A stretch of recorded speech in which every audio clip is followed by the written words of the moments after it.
Hey friends, I want to share an amazing story on this beautiful Baal Shem Tov Yud Ches Elul night.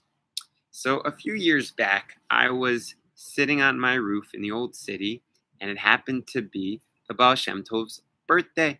It was Erev Shabbos that year, about 10 years ago, and I opened up a book about the Baal Shem Tov, and I read an amazing story. In the story, it talks about how the Baal Shem Tov's parents, mom and dad, I remember his dad's name was Eliezer, became Zoicha to a child like the Baal Shem Tov. So there I am, Erev Shabbos. I almost never had time to read a story, and I happened to be hosting, but read the following story. The story goes that the Baal Shem Tov is the Baal Shem Tov's father used to always have guests. And every Shabbos they would have many guests. In the heavenly realms, they said, what a tzaddik. Because of this mitzvah of Hachnasas Orchin, like Avram Avinu, he's going to be blessed to have a child. He's going to light up the world. And then the Satan says, wait a second. No way. Great. He did a lot of Hachnasas Orchin, but he did it for religious Jews. How would he fare for someone who wasn't a religious Jew? Would he still be loving and kind to them? He said, in the heavens, yeah, that's a great test. Let's see. So they put the movie screen on the Baal Shem Tov and his holy wife. And a man comes to town who's brazenly breaking Shabbos. He has wood on his back. He's carrying it. And Eliezer and his wife look at each other and say, you know what? We should still invite them for Shabbos. And they still invited him for Shabbos, even though he was breaking Shabbos. And they cared for him. And they had the most beautiful Shabbos. And in the heavens, it was declared, he passed the test.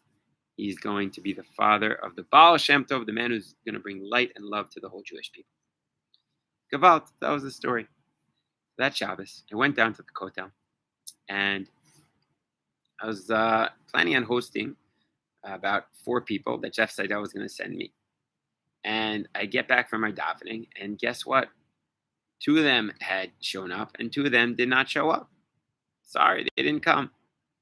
So I thought to myself, okay, let me look for some more guests. I run down to the Kotel, give it one more shot, and I see a man with kind of like a knapsack that was in those funny kippas.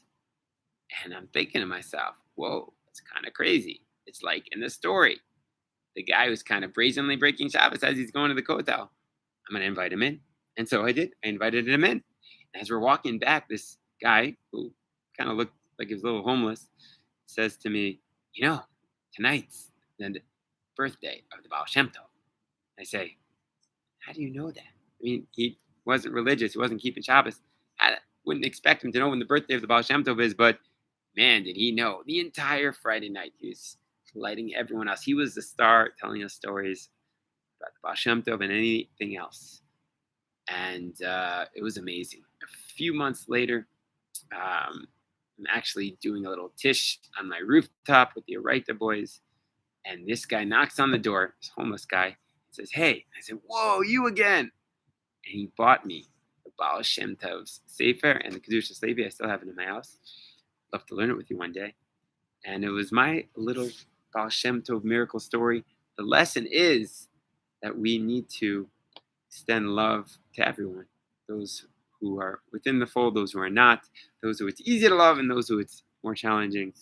HaKadosh Baruch Hu wants us to extend love to everyone, and that zechut, hopefully he will have love and rachamim on us, even we don't always deserve it. So that's my Baal Shem Tov birthday story. Hope you have a wonderful Baal Shem Tov day.